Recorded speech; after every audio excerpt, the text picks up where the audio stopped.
Pemirsa, tim DVI Rumah Sakit Polri Kramat Jati, Jakarta Timur kembali mengidentifikasi 3 jenazah wanita korban kebakaran Glodok Plaza, Jakarta Barat.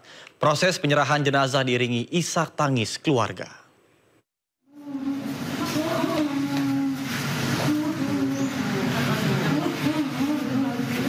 Tim DVI Rumah Sakit Polri Kramat Jati, Jakarta Timur kembali mengidentifikasi 3 jenazah wanita korban kebakaran Glodok Plaza, Jakarta. Isak tangis tak terbendung dari ibu dan kerabat Desti Eka Putri, salah satu korban kebakaran Plaza Glodok saat proses penyerahan jenazah. Desti Eka Putri, 24 tahun, berprofesi sebagai pramugari bersama rekannya menjadi korban kebakaran Plaza Glodok saat merayakan ulang tahun salah satu rekan mereka.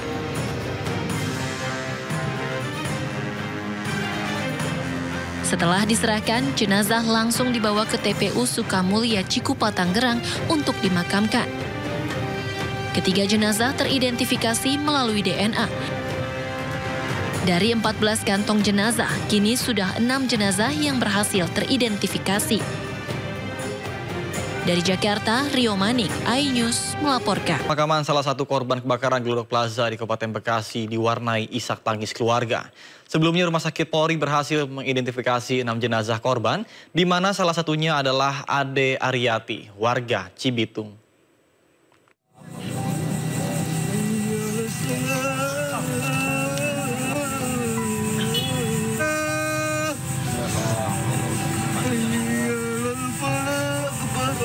Duka mewarnai pemakaman Ade Aryati, salah satu korban kebakaran Glodok Plaza di tempat pemakaman umum Ki Uyut Mubin, Kampung Selang Nangka, Cibitung, Bekasi, Jawa Barat. Suami korban jauh hari beserta anggota keluarga yang lain tidak mampu menahan tangis saat jenazah Ade Aryati diturunkan ke liang lahat.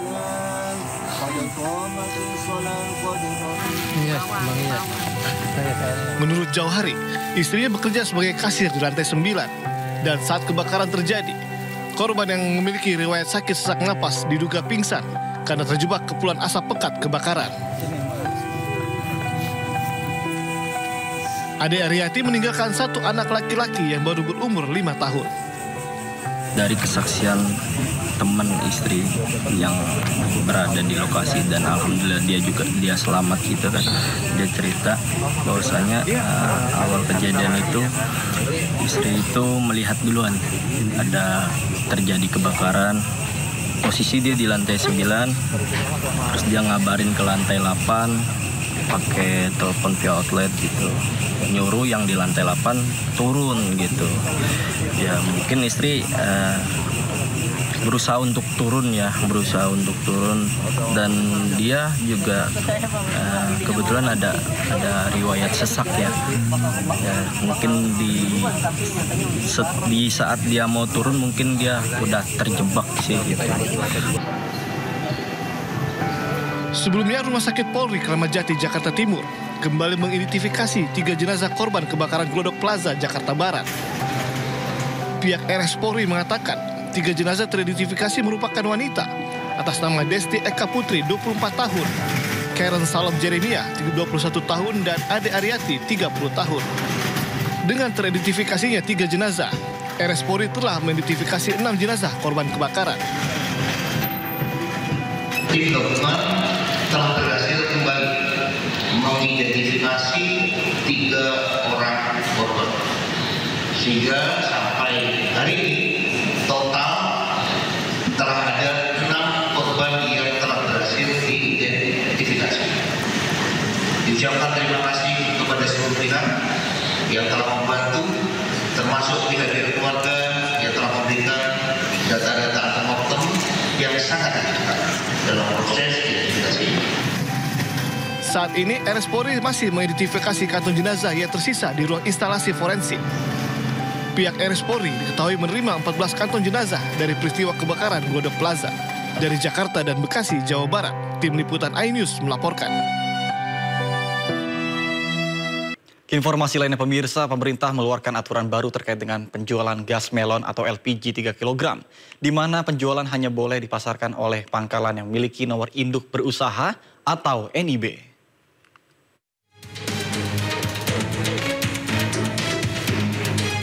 Mulai tanggal 1 Februari 2025, gas melon atau LPG 3 kg hanya boleh dipasarkan oleh pangkalan yang memiliki nomor induk berusaha atau NIB. Para pengecer akan diarahkan menjadi pangkalan resmi Pertamina, sehingga LPG 3 kg tidak boleh dijual di warung-warung pengecer yang belum memiliki NIB. Para pengecer dapat mendaftarkan melalui sistem OSS untuk mendapatkan NIB.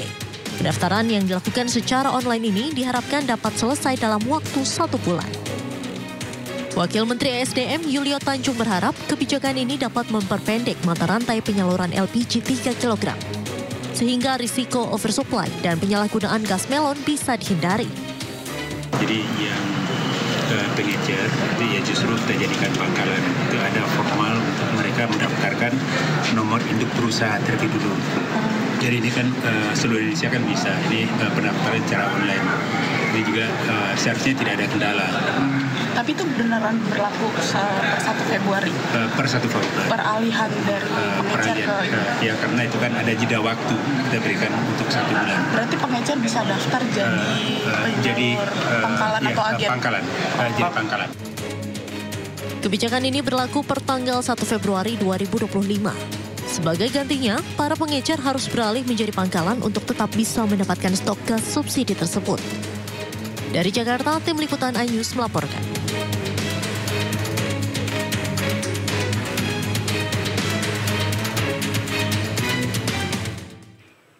Sementara itu pemirsa, imbas dilarangnya para penjual gas eceran subsidi, keberadaan tabung gas 3 kg kini mulai langka di pasaran. Akibatnya sejumlah agen LPG yang masih memiliki stok tabung gas diserbu warga.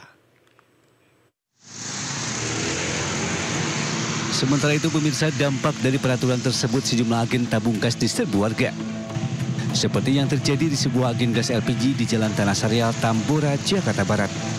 Warga yang datang dari berbagai kawasan di wilayah Jakarta Barat ini rela antri panjang demi bisa membeli tabung gas LPG ukuran 3 kg.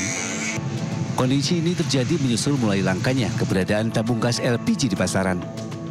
Beberapa warga mengaku telah berkeliling ke sejumlah warung pengecer hingga agen gas, namun tak juga mendapatkan tabung gas LPG 3 kg. Sekalipun ada, harganya mengalami kenaikan, yakni yang sebelumnya Rp18.000 per tabung, kini menjadi Rp22.000 per tabung. Ini udah ada berapa jam ngantrinya, Pak? Ada 5 jam, Pak. 5 jam. Ini memang langka, Bang? Langka. Masalah gas LPG 3 kilo ini? Iya, Pak. Bisa, Pak. Gas ini dari harga berapa sampai sekarang harga berapa? Dari 18 sampai 22, Pak. Jadi kita nggak tahu. Nah, kita cuma masakan. Ya kalau kita ke warung nggak ada, kita kan juga bingung, Pak. Saya dari Kampung Berenang, dari Tanah Sereal, Pak. Saya nyampe warung 3, pas nggak ada di situ, di Kampung Berenang. Warga berharap adanya upaya nyata dari pemerintah untuk lebih memperhatikan pasokan gas LPG agar tidak terus mengalami kelangkaan. Dari Jakarta, Rizky Falufi, iNews melaporkan. Pemirsa, PT Pertamina mengaku telah mendistribusikan sekitar 9 juta tabung gas LPG untuk mengatasi kelangkaan gas melon 3 kg di masyarakat. Distribusi LPG 3 kg dapat kami sampaikan bahwa pada long weekend kemarin Pertamina telah menyalurkan penambahan LPG 3 kg sebanyak 9.234.000 tabung yang disalurkan secara bertahap ke seluruh wilayah di Indonesia. Dan saat ini pun kami juga terus melakukan pengecekan kondisi di lapangan apakah memang masih ada kekurangan atau sudah tercukupi dengan penambahan fakultatif itu. Pemirsa, untuk melihat bagaimana ketersediaan gas LPG 3 kg di pasaran, sudah ada rekan kami Henry Aprila di salah satu toko pengecer gas LPG di kawasan Manggarai, Jakarta Selatan. Baik, selamat siang Henry. Apakah masih ada antrian pembeli gas melon? Silakan dengan laporan Anda. Selamat pagi Nata dan juga pemirsa, betul sekali. Kalau terkait dengan penjualan gas 3 kg, maksud kami LPG gas 3 kg, kalau saat ini kami sudah berada di salah satu warung atau tempat pengeceran dari gas LPG 3 kg. Kemudian memang pemerintah juga menerapkan untuk pendistribusian ini juga dimulai dari 1 Februari 2025. Yang tentunya pengecer sendiri ini perlu mendaftarkan diri sebagai pangkalan dengan menggunakan sistem OSS yang tentunya dengan memasukkan NIK, kemudian nantinya dapat mendapatkan NIB atau nomor induk berusaha. Kalau misalnya kami dapat tunjukkan kepada Anda, Nata, kalau saat ini memang belum terlihat antrian. Namun kalau terkait gas sendiri, Nata, ini memang sudah cukup langka. Mengingat di warung ini sendiri, ini juga sudah bisa dikatakan kosong. Kemudian memang untuk konsumen sendiri juga ini menjadi kesulitan untuk bisa mendapatkan gas LPG. Karena mengingat penggunaan gas LPG ini sendiri juga dapat banyak digunakan oleh masyarakat sendiri. Nah, kalau untuk mengetahui bagaimana ketersediaan bahkan kelangkaan sendiri maupun tanggapan dari penjual terkait dengan gas LPG, penerapan dari pemerintah seperti apa, kita sudah bersama dengan pemilik toko dari salah satu toko yang ada di sekitaran Jakarta. Bapak, sebelumnya selamat pagi menjelang siang. Dengan Bapak siapa kalau boleh tahu? Ya, dengan Bapak Abdillah. Pak Abdillah, kalau boleh tahu nih Pak, ini kan pemerintah sedang menerapkan terkait dengan peraturan gas LPG. Kalau saat ini memang sedang langka atau seperti apa Pak? Oh, sangat langka sekali Mas. Ya, sampai kasihan lah dengan warga di sini. Ya, kebingungan cari gas Mas. Nah, kalau boleh tahu Bapak sudah daftar di OSS untuk bisa mendapatkan NIB belum Pak? Oh, masih belum Mas. Oh, masih belum ya, tapi kalau boleh tahu ini gasnya kosong sejak kapan nih Pak? Kurang lebih 2 mingguan udah.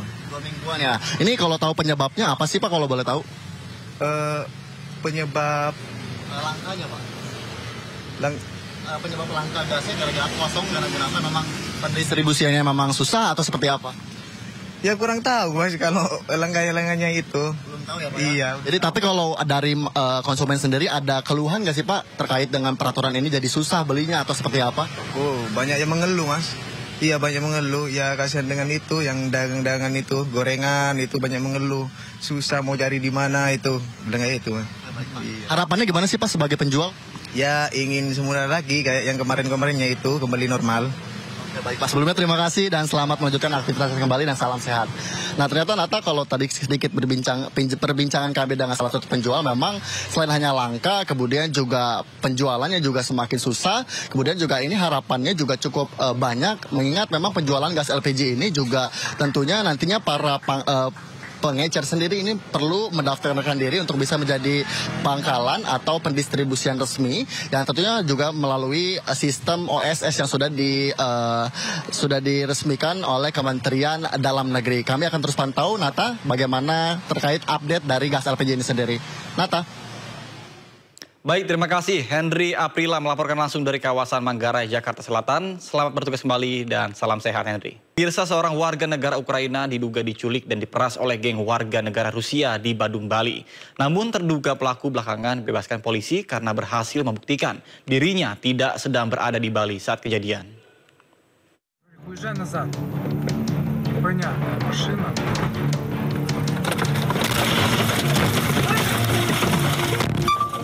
Inilah momen menegangkan yang terekam kamera saat mobil yang ditumpangi seorang warga negara Ukraina, IL, melintasi Jalan Tudun Penju, Badung, Bali. Tiba-tiba 9 orang bersenjata, bertopeng dan memakai baju bertulisan polisi mengepung kendaraan IL. Para pelaku kemudian menculik dan membawa IL serta sopirnya ke sebuah villa di Jimbaran. Tiba di villa, IL mengaku dianiaya dan diperas hingga menyerahkan kripto senilai 3,5 miliar rupiah. Terduga pelaku, KA, warga negara Rusia ini pun belakangan dibebaskan polisi usai sempat ditahan. Ya, sebelumnya dilaporkan IL karena diduga anggota geng yang menculik dan memerasnya. Di hadapan penyidik di Treskrimum Polda Bali, KA mengaku pada saat kejadian 15 Desember 2024, ia tidak sedang berada di Bali. Pelapor IL pun enggan bertemu saat akan dikonfrontasi dengan KA oleh penyidik, sehingga tim kuasa hukum KA merasa janggal. Ternyata pada saat tanggal tersebut, klien kami berada di Dubai dan bersama istrinya, dan ada bukti-buktinya bahwa bersama teman-temannya, bersama istrinya, tidak berada di Bali, dan dalam cap paspor, ya perlintasan paspor visa imigrasi, klien kami memang berada di Dubai, tidak berada di Indonesia. Sebelumnya, KA sempat dicegah meninggalkan Indonesia menuju Dubai pada 30 Januari 2025 oleh petugas imigrasi dan Polda Bali. Ia diperiksa bersama 8 terlapor lainnya. Usai dinyatakan tidak bersalah, KA dibebaskan dan melanjutkan perjalanannya ke Dubai pada 31 Januari 2025. Dari Bandung, Bali, Indira Ari, iNews. Informasi selanjutnya pemirsa, dugaan kasus pemerasan AKBP Bintoro dan AKBP Gogo Galesung berbuntut panjang. Keduanya kini menjalani penempatan khusus di Subdit Paminal Bitpropam Polda Metro Jaya. Sementara kuasa hukum korban pemerasan mengungkap fakta baru bahwa kliennya telah merugi senilai 17,1 miliar rupiah. Buntut dugaan kasus pemerasan, Polda Metro Jaya memastikan Propam akan menyelesaikan penyidikan dan menggelar sidang etik terhadap mantan Kasat Reskrim Polres Metro Jakarta Selatan AKBP Bintoro dan juga AKBP Gogo Galesung. Korban pemerasan juga telah diklarifikasi terkait adanya keterangan pihak selain AKBP Bintoro. 4 oknum polisi termasuk AKBP Bintoro serta AKBP Gogo Galesung telah menjalani penempatan khusus di Subdit Paminal Bitpropam Polda Metro Jaya sejak tanggal 25 Januari. Terhadap yang bersangkutan dan 3 orang lainnya telah dimutasi dari jabatannya dan telah dilakukan penempatan khusus atau patsus di Bitpropam Polda Metro Jaya. Selanjutnya Bitpropam Polda Metro Jaya akan menyelesaikan penyelidikan dari Bitpropam Polda Metro Jaya bersama nanti dengan Paminal dan segera menyelenggarakan sidang kode etik terhadap yang bersangkutan. Sebelumnya AKBP Bintoro membantah pernah berkomunikasi dan telah melakukan pemerasan 20 miliar rupiah kepada tersangka kasus pembunuhan AN yang merupakan anak dari bos sebuah klinik kesehatan dengan iming-iming menghentikan penyidikan. Sementara kuasa hukum tersangka pembunuhan AN dan B menyebut kliennya mengaku merugi senilai 17,1 miliar dan meminta Bintoro untuk mengembalikannya. Sementara itu, pengacara korban pembunuhan Tony RM mengungkap jika keluarga korban sempat didatangi pengacara pelaku dengan memberi sejumlah uang dan dimintai mencabut laporan. Betul. Jadi sejak meninggal, sejak dipulangkan jenazah ya, setelah otopsi itu, kemudian pengacara tersangka itu mendatangi rumah klien kami. Mohon maaf saya potong. Pengacara tersangka itu yang sekarang ini atau yang dulu? Yang dulu ya?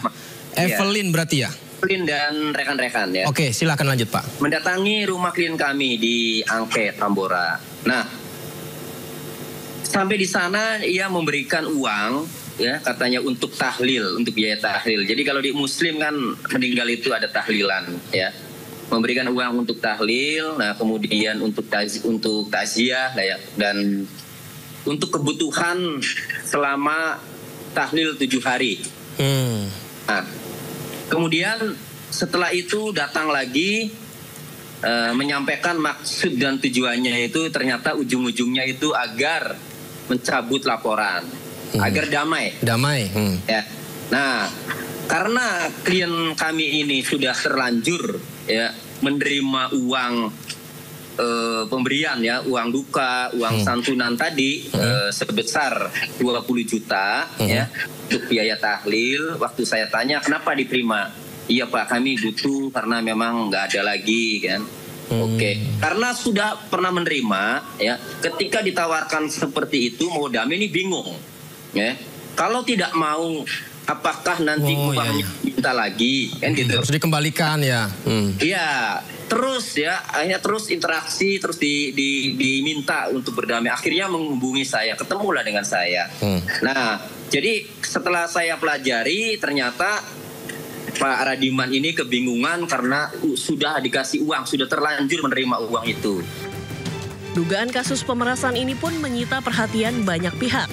Kabar Reskrim 2008-2009 Susno 2J menyebut kasus dugaan pemerasan AKBP Bintoro dan AKBP Gogo Galesung tidak cukup hanya ditangani oleh Propam, tapi juga harus diselidiki pasti apakah kasus ini benar pemerasan atau suap. Ini harus diungkap tuntas, apalagi Kompolnas sudah masuk di sini. Pengertian ungkap tuntas adalah tidak cukup hanya diungkap oleh Propam. Propam dari segi pelanggaran profesi dan dia sudah akan menyidangkan.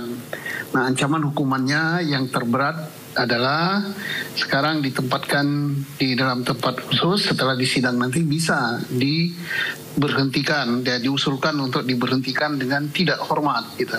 Tapi tidak cukup. Nah, saya belum dengar bagaimana penyidikan perkara ini, karena kalau benar ini apakah pemerasan, apakah menerima suap, gitu antara dua itu. Ya, kalau dua-dua itu, kalau suap ini kan dilakukan oleh pejabat penegak hukum, ini kan korupsi. Maka penyelesaiannya harus melalui hukum peradilan pidana. Sementara itu, Kompolnas terus memantau kasus dugaan pemerasan AKBP Bintoro dan AKBP Gogo Galsung. Jika dugaan pelanggaran kode etik dan penyalahgunaan wewenang memang benar terjadi, maka Kompolnas mendorong agar sanksi etik bisa diterapkan bersama dengan proses pidana agar menimbulkan efek jera. Jadi, untuk penanganan kasus-kasus oleh oknum yang melakukan pelanggaran ini, dalam saran kami ya, efek jera itu harus dimunculkan. Artinya pimpinan Polri ya, dalam hal ini Kapolda Metro yang kemarin sudah baru selesai menuntaskan kasus DWP, ini efek jera agar tidak ada lagi yang melakukan penyimpangan itu harus dibangun efek jera. Jadi kami mendorong kaitannya dengan dugaan pemerasan yang dilakukan oleh 4 oknum yang dipaksuskan oleh Propam pada saat ini tidak hanya berhenti bagaimana proses kode etiknya. Kalau bisa, kalau memang sudah ada fakta, itu ada unsur pidananya, simultan saja ada proses pidana yang dilakukan juga, sehingga tidak menunggu. Kasus yang ramai diperbincangkan ini bermula dari perkara dugaan pembunuhan dan kekerasan terhadap 2 anak di bawah umur yang diusut AKBP Bintoro. Kasus ini menjerat 2 tersangka, yakni AN dan MBH, yang terjadi di salah satu hotel di Jakarta Selatan. Dugaan pemerasan pun mencuat setelah kuasa hukum 2 tersangka pembunuhan memasukkan gugatan perdata ke Pengadilan Negeri Jakarta Selatan. Usai kasus ini viral, Indonesia Police Watch atau IPW mengungkap dugaan keterlibatan ex-Kasat Reskrim Polres Metro Jakarta Selatan AKBP Gogo Galsung dalam kasus pemerasan terhadap AN. Tim Liputan iNews melaporkan. Mirsa Kapolri Jenderal Listio Sigit Prabowo meminta seluruh jajarannya merespon cepat berbagai aduan atau permasalahan masyarakat. Kapolri meminta anak buahnya untuk tidak menunggu aduan masyarakat viral di media sosial.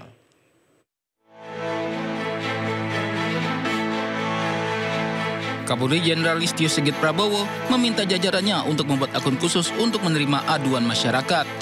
Saat menghadiri Rapim Polri di Jakarta, Kapolri menyatakan tujuan dibuatnya akun khusus tersebut untuk memberikan respons cepat penanganan dari aduan masyarakat. Kapolri menyatakan dari tingkat Kapolda hingga Kapolres penting untuk memiliki akun khusus layanan pengaduan, sehingga jika ada laporan peristiwa atau kejadian bisa langsung direspons di akun resmi dan tak perlu menunggu 2 atau 3 hari hingga viral. Menurut Kapolri, respon cepat dari polisi di seluruh wilayah menjadi penting dalam pelayanan kepada masyarakat. Tim Liputan iNews melaporkan. Mantan Ketua KPK Abraham Samad bersama dengan Koalisi Masyarakat Sipil melaporkan dugaan korupsi penerbitan sertifikat pagar laut ke KPK. Mereka menduga ada dugaan suap dan gratifikasi dalam penerbitan sertifikat.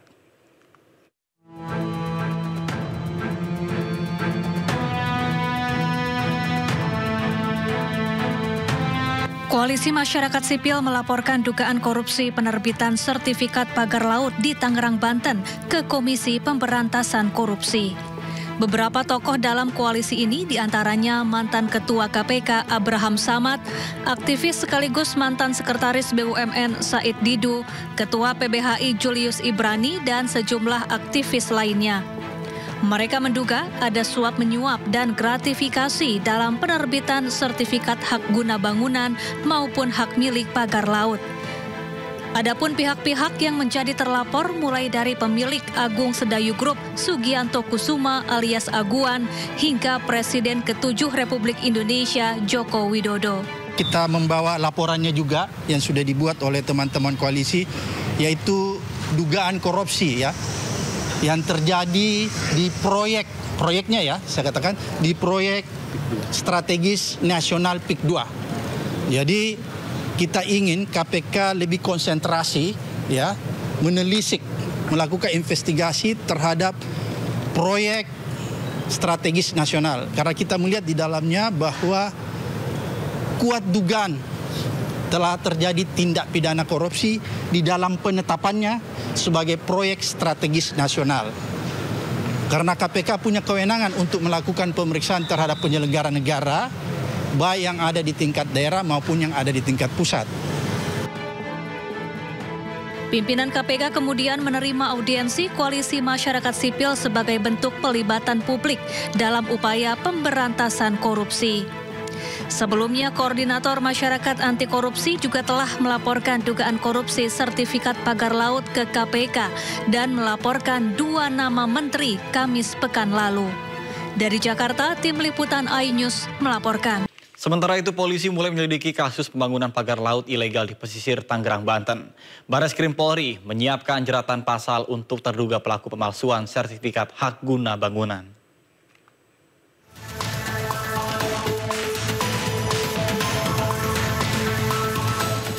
Sejak dimulainya penyelidikan dalam kasus pagar laut di Tangerang, Banten, Bareskrim Polri telah mengumpulkan barang bukti dan keterangan terkait terbitnya sertifikat hak guna bangunan yang saat ini telah dibatalkan oleh Kementerian ATR BPN.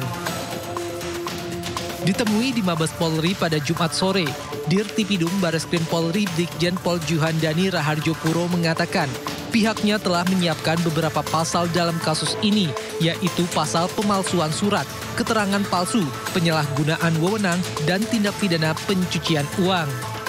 Saat ini kami sudah melaksanakan penyelidikan dan semoga kita bisa mengungkap apakah ini juga merupakan tindak pidana yang kami duga, yaitu dalam hal ini kami sudah menyiapkan ataupun dugaan terkait pasal 263 KUHP, kemudian pasal 264 KUHP, dan kami juga menerapkan undang-undang pencucian uang.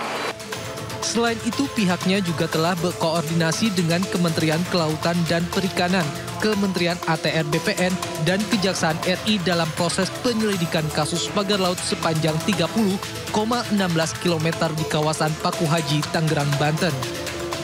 Dalam waktu dekat, pihaknya juga akan memanggil beberapa pihak untuk dimintai klarifikasi terkait penerbitan sertifikat hak guna bangunan yang telah dibatalkan oleh Kementerian ATR BPN. Di antaranya Lurah, pihak Kementerian ATR BPN, serta pihak Badan Pertanahan Nasional.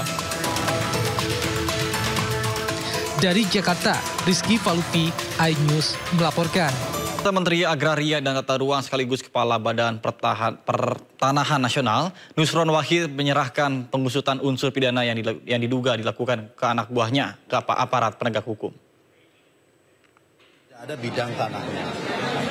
Nah, karena itu yang bersangkutan sudah kita tetapkan untuk dijatuhin sanksi. Nah, karena produknya itu adalah produk tata usaha negara, KATUN, keputusan tata usaha negara, maka sanksinya adalah sanksi administrasi negara, yaitu adalah masalah dicopot dan sebagainya. Kecuali kalau di situ ada unsur-unsur mens rea. Misal dia yang bersangkutan terima suap, terima sogokan atau apa, itu baru masuk ranah pidana. Tapi tidak menutup kemungkinan dokumen-dokumen yang disajikan oleh pihak-pihak pemohon itu adalah dokumen-dokumen yang tidak benar. Misal dokumen palsu atau dokumen apa, nah itu mungkin bisa masuk dalam ranah pidana. Di ranah pidananya adalah pemalsuan dokumen. Nggak tahu aku, kalau itu saya nggak tahu. Ya, sepanjang pemeriksaan kita ya memang belum menemukan itu kalau di internal kita. Tapi kalau masalah suap dan tindak pidana yang lain kan sebetulnya itu bukan lagi kewenangan kementerian, itu kewenangan APH kan. bisa di polisi, bisa di kejaksaan, dan mereka sampai hari ini. Informasi lainnya pemirsa, KPK mengumumkan harta kekayaan penyelenggara negara utusan khusus Presiden Pembinaan Generasi Muda Raffi Ahmad. Raffi diketahui mempunyai kekayaan mencapai lebih dari 1 triliun rupiah.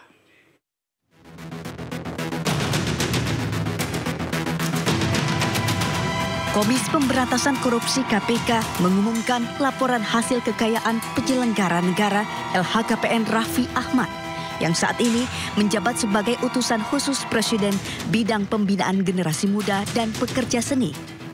Disebutkan kekayaan Raffi Ahmad mencapai 1 triliun rupiah. Kekayaan Raffi Ahmad tersebut terdiri dari aset tanah dan bangunan yang tersebar di Tangerang, Depok, Jakarta Selatan, hingga Makassar. Selain itu kendaraan pribadi miliknya, mulai dari mobil sport Ferrari, Lamborghini Aventador 2013, hingga motor Harley Davidson. Kemudian harta kekayaannya juga berasal dari harta bergerak dan surat-surat berharga. Selain Raffi, sebelumnya KPK juga merilis LHKPN para pejabat, termasuk menteri di Kabinet Merah Putih. Dan menteri yang memiliki harta kekayaan paling banyak adalah Menteri Pariwisata Widianti Putri yang memiliki harta kekayaan hingga 5 triliun rupiah. Tim Liputan iNews melaporkan. Pemirsa, Gubernur dan Wakil Gubernur terpilih Pramono Rano batal dilantik pada 6 Februari mendatang. Kepastian pelantikan keduanya pun masih menunggu keputusan dalam rapat Komisi 2 DPR yang akan digelar pada pekan depan.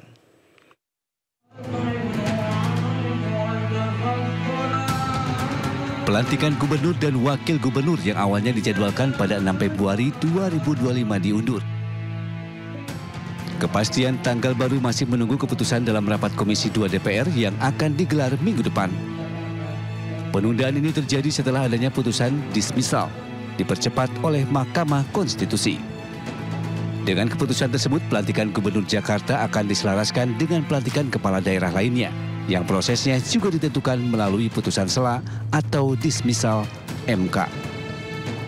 Nah, Presiden memerintahkan kepada saya untuk coba buat skenario cepat. Beliau ingin agar yang terpilih, ya, baik yang sengketa maupun yang dismisal, ya, itu yang non sengketa dan dismisal, itu kalau mau digabung prinsipnya cepat. Menanggapi penundaan ini, Gubernur terpilih daerah Jakarta, Pramono Anung, menyampaikan dirinya akan menerima dan mematuhi semua keputusan dari pemerintah pusat.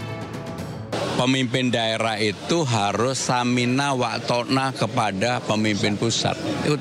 Mau dilantik kapan aja, monggo-monggo aja. Gitu ya. Dari Jakarta, Tim Liputan iNews melaporkan. Gubernur Jakarta terpilih Pramono Anung menyebut nantinya akan memecat ASN yang berpoligami.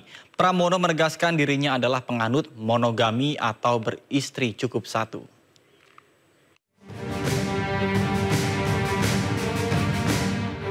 Pasangan Gubernur dan Wakil Gubernur Jakarta terpilih, Pramono Anung dan Rano Karno menegaskan tidak akan memberi izin beristri lebih dari satu bagi aparatur sipil negara ASN di lingkungan pemerintah Provinsi Jakarta. Pramono menegaskan dirinya adalah penganut monogami atau beristri cukup satu. Dan apabila ada ASN yang melanggar, maka akan langsung dipecat oleh dirinya. Ya, saya penganut monogami. Dan saya sengaja dalam acara dalam suatu komunitas yang dominan kan tadi para pria. Saya sengaja menyampaikan bahwa saya penganut monogami tulen bagi ASN di Jakarta selama saya menjabat, pasti tidak saya izinkan. Sebelumnya diberitakan ada Pergub 2 tahun 2025 tentang tata cara pemberian izin perkawinan dan perceraian bagi ASN. Pergub tersebut salah satunya mengatur bahwa ASN di lingkungan Pemprov Jakarta yang ingin berpoligami wajib mendapatkan izin dari pejabat yang berwenang sebelum melangsungkan pernikahan. Tim Liputan melaporkan. Pemirsa, penerimaan peserta didik baru atau PPDB berganti nama menjadi seleksi penerimaan murid baru atau SPMB.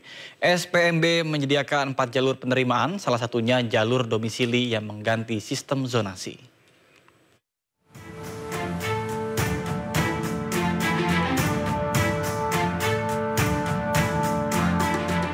Jalur zonasi PPDB tiap tahun selalu menjadi polemik.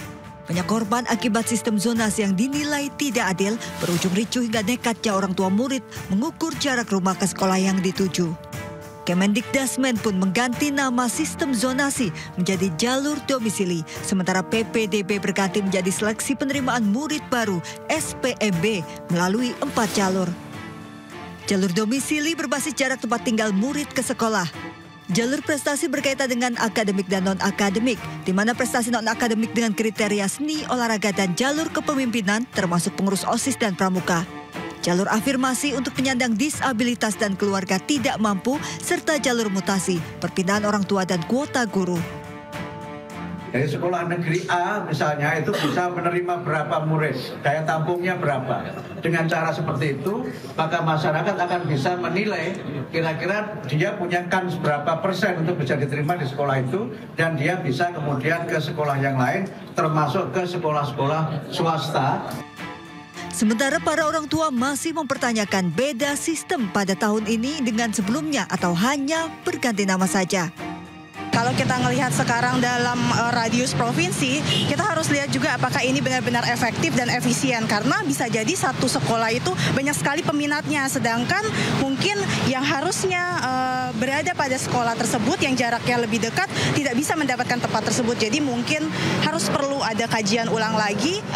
Saya lebih setuju sekarang yang posisinya domisili, yang siswa itu dapat kesempatan untuk sekolah di lingkungan sekitar rumahnya.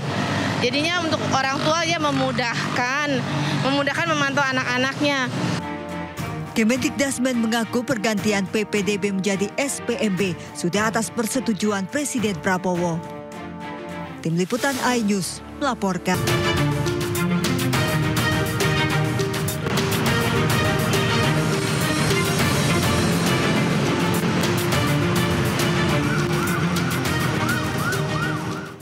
Pemirsa, saatnya kita simak pantauan arus lalu lintas siang ini dan kami telah terhubung dengan Brigadir Treslinda dari NTMC Polri yang kini berada di kawasan Cawang, Jakarta Timur. Baik, selamat siang Brigadir Treslinda. Bagaimana pantauan lalu lintas dari tempat Anda melaporkan? Silakan. Ya baik, terima kasih Nata dan pemirsa.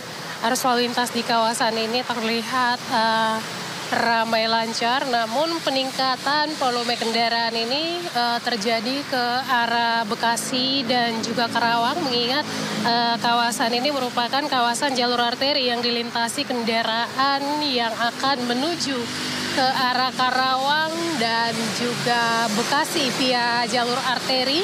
Untuk itu kami harapkan Anda untuk selalu menjaga batas kecepatan kendaraan Anda serta patuhilah jarak aman kendaraan Anda dengan kendaraan lain. Kemudian dari arah Tanjung Priok yang akan mengarah ke Harahali pada siang hari ini juga cukup ramai, di mana antrean kendaraan ini mencapai 100 meter dengan dominasi kendaraan roda 2 maupun roda 4. Untuk kendaraan dari arah Cawang yang akan mengarah ke arah Tanjung Priok dalam hal ini dalam keadaan ramai lancar. Sampai saat ini tidak ada hambatan-hambatan. Perlambatan kecepatan kendaraan hanya terjadi di antrean kendaraan yang akan berbelok arah mengarah ke arah Kalimalang. Dan juga kami harapkan Anda untuk selalu mematuhi rambu lalu lintas serta marka jalan yang ada. Hal ini untuk menciptakan lalu lintas yang aman dan juga lancar. Nata, banyak kendaraan yang memasuki jalur busway. Hal ini juga perlu menjadi perhatian bagi pengendara roda 2, mengingat kepadatan pada siang hari ini tidak terlalu padat. Untuk itu gunakan jalur sesuai dengan ketentuan.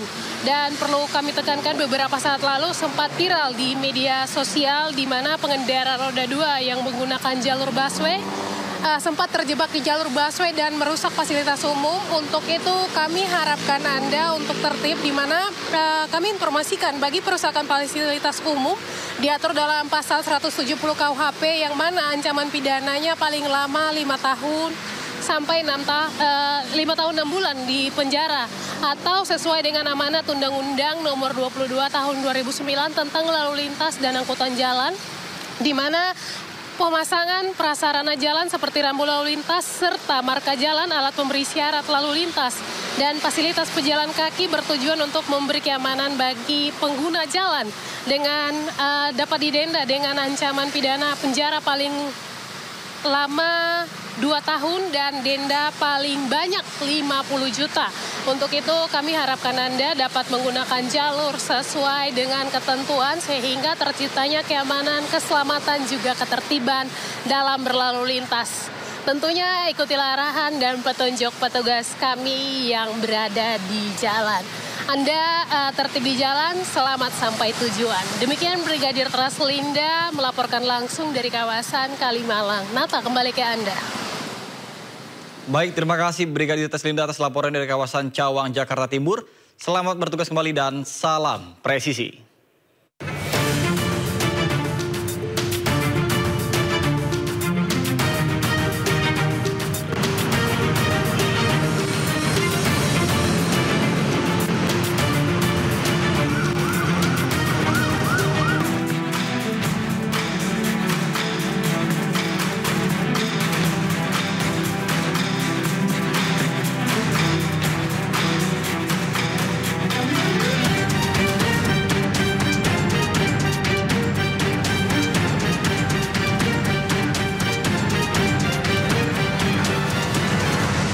Pemirsa, penurunan ongkos naik haji menjadi angin segar bagi calon jemaah yang ingin mendaftarkan diri. Biaya penyelenggaraan ibadah haji BPIH jemaah reguler diputuskan sebesar Rp89,4 juta, asumsi kurs dolar Rp16.000. Sejak pagi, kantor Kemenak Jember disambangi calon jemaah haji. Mereka antusias melunasi tabungan haji atau sekedar menanyakan informasi seputar penurunan ongkos haji. Situasi ini menunjukkan betapa kebijakan pemerintah memberi angin segar bagi masyarakat, terutama keluarga yang ingin mewujudkan mimpinya ke Tanah Suci. Alhamdulillah menyambut baik. Sebagai warga haji, kami merasa senang tentunya dengan biaya yang turun ini. Senang itu. Ini nanti akan berangkat sama keluarga, ibu sendiri nanti kalau sudah pelunasan sama suami. Ini memang harapan pemerintah sejak awal ya, insya Allah Pak Presiden juga sudah wanti-wanti ya, mengupayakan agar biaya haji ini ditekan seminimal mungkin, artinya lebih murah lah ya. Itu harapannya seperti itu. Dan tentu dampaknya pun kami berharap kepada masyarakat dengan adanya penurunan ini akan menambah semangat lagi dan bisa melunasi semuanya sehingga semua bisa berangkat ke Tanah Suci. Turunnya biaya haji berdasarkan kesepakatan Komisi 8 DPR dan Kemenak dalam Raker 6 Januari 2025. Biaya penyelenggaraan ibadah haji BPIH jemaah reguler diputuskan sebesar Rp89,4 juta, asumsi kurs dolar Rp16.000. Penurunan BPIH berdampak pada turunnya biaya perjalanan ibadah haji sebesar Rp55,4 juta. Dari Jember, Jawa Timur, Bambang Sugiarto, iNews melaporkan. Pemerintah tengah menyiapkan bantuan sosial khusus yang menyasar 3,1 juta masyarakat yang termasuk kategori miskin ekstrim. Penyaluran bantuan khusus ini akan dilakukan dalam 3 tahap. Pemerintah tengah menyiapkan bantuan sosial khusus yang menyasar 3,1 juta masyarakat yang termasuk kategori miskin ekstrim. Bantuan tersebut ditargetkan mencapai sasaran dalam kurun waktu 6 bulan ke depan. Menurut Menteri Koordinator Bidang Pemberdayaan Masyarakat Abdul Muhaimin Iskandar, dalam penerapannya penyaluran bantuan khusus tersebut akan dilakukan dalam 3 tahap. Tahap pertama, pemerintah berniat meningkatkan bantuan khusus bagi 3,1 juta masyarakat miskin ekstrim yang disasar. Tahap kedua, pemerintah menyediakan akses kepada masyarakat miskin ekstrim dari golongan usia produktif. Dan tahap ketiga, pemerintah mendorong masyarakat miskin ekstrim untuk meningkatkan kualitas hidup mereka secara mandiri. 3 bulan ke depan kita akan mensasar 3,1 juta warga miskin ekstrim ini untuk mendapatkan bantuan khusus supaya semakin cepat meninggalkan posisi level miskin ekstrim ini. 3 bulan berikutnya kita harapkan mulai bisa mengakses kepada yang masih produktif untuk bekerja. Berdasarkan data Badan Pusat Statistik, pendataan masyarakat kategori miskin ekstrim menggunakan standar Bank Dunia, yakni $2,15 per kapita atau sekitar Rp391.000 per kapita per bulan. Berdasarkan standar tersebut, di Indonesia terdapat sekitar 790.000 kepala keluarga yang masuk kategori miskin ekstrim. Saat ini angka kemiskinan di Indonesia tercatat mencapai 8,57% dari total jumlah masyarakat. Dengan persentase tersebut diperkirakan ada 24,06 juta orang yang terhitung sebagai masyarakat miskin. Pemirsa, pertemuan Presiden Prabowo Subianto dengan Menteri Energi dan Infrastruktur Uni Emirat Arab Suhail Mohammed Al-Mazzouri menghasilkan komitmen yang strategis dan kuat bagi bilateral kedua negara. Komitmen utama investasi Uni Emirat Arab akan mendorong target pertumbuhan ekonomi sebesar 8%. Komitmen yang akan dijalankan kedua negara adalah kerjasama di sektor energi dan infrastruktur. Hal ini akan menjadi langkah strategis mempererat kemitraan Indonesia dan Uni Emirat Arab. Menteri Luar Negeri Sugiono menegaskan komitmen Uni Emirat Arab adalah salah satunya yang terpenting siap membantu Indonesia mencapai target pertumbuhan ekonomi 8% dengan investasi dalam jumlah yang besar. Di sisi lain, pemerintah sendiri akan memperbaiki birokrasi yang menjadi kendala demi meningkatkan investasi. Menindaklanjuti kerjasama yang selama ini sudah ada payung hukumnya, ya. Sudah ada kesepakatannya. Jadi beliau datang kemari untuk memfollow up kesepakatan-kesepakatan tersebut dan mengikuti detail-detail perkembangan. Pemirsa, mantan pelatih Timnas Indonesia pulang ke Korea Selatan diantar ribuan supporter Indonesia di Bandara Soekarno-Hatta. Namun hasil riset drone Emprit mengungkap ada dugaan penggunaan buzzer di media sosial untuk mendukung Shin Tae-yong.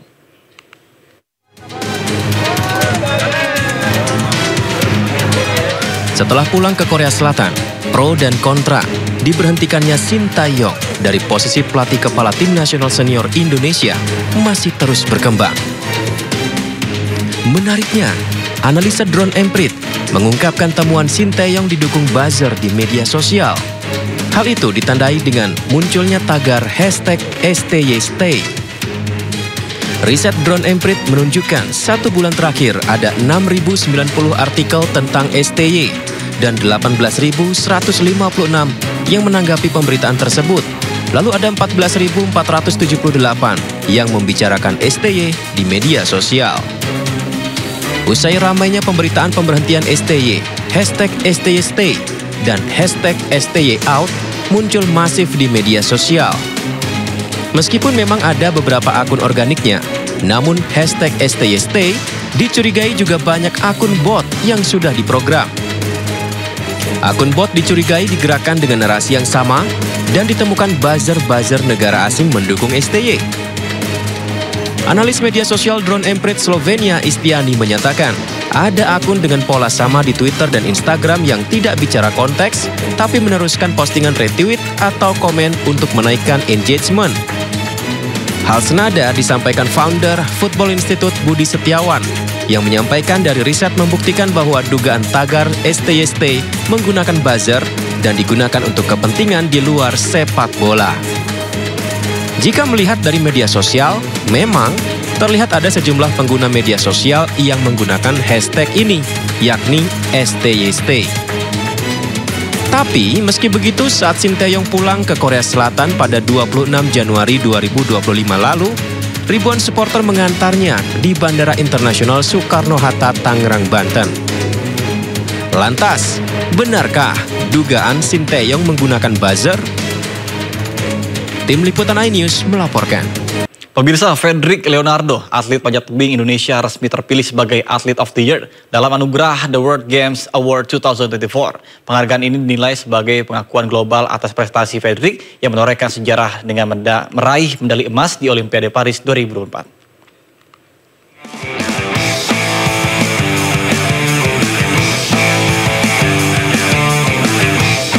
Fredrik Leonardo berhasil menyabet gelar Athlete of the Year 2024 dari The World Games. Atlet panjat tebing ini mengalahkan banyak atlet dari berbagai negara. Fredrik berhasil mengumpulkan total 77.450 suara dari voting yang dilangsungkan sejak awal bulan Januari 2025. Sedangkan posisi kedua ditempati oleh atlet flying disc asal Estonia, Kristen Ladd dengan 51.338 suara.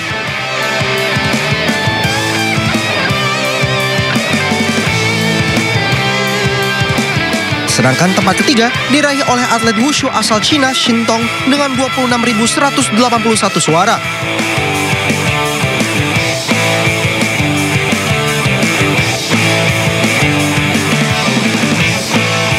Tim Indonesia untuk Asian Winter Games Harbin 2025 resmi dikukuhkan oleh Ketua Umum Komite Olimpiade Indonesia atau NOC Indonesia, Raja Sapta Oktohari. Keikutsertaan kedua kalinya ini menjadi bukti eksistensi Merah Putih di multi-event olahraga musim dingin.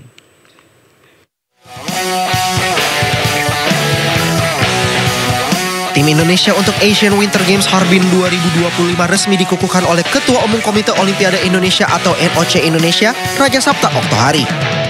Pelepasan tim Indonesia menuju Asian Winter Games ditandai dengan apel yang digelar di Aula Gedung Komite Olimpiade Indonesia di kawasan Sudirman, Jakarta. Usai apel, kontingen ini baik pengurus hingga atlet diberikan pembekalan dan juga penghormatan kepada bendera merah putih. Meski tidak meminta target yang muluk-muluk, Ketua Umum NOC Indonesia Raja Sapta Oktohari menekankan pentingnya partisipasi Indonesia di ajang ini sebagai bagian upaya memperluas eksistensi olahraga musim dingin di tanah air. Di Asian Winter Games Harbin 2025 nanti, tim Indonesia akan turun di 3 nomor pertandingan dari 2 disiplin cabang olahraga. Tim Indonesia sendiri terdiri dari 3 atlet putra dan 3 atlet putri serta dibantu tim CDM Headquarter berjumlah 6 orang. Ratusan warga dan wisatawan mengikuti prosesi Labuhan Merapi, yang digelar oleh Keraton Yogyakarta. Ritual ini digelar sebagai bagian dari peringatan Tinggalan Dalem atau peringatan kenaikan tahta Sri Sultan Hamengkubuwono X.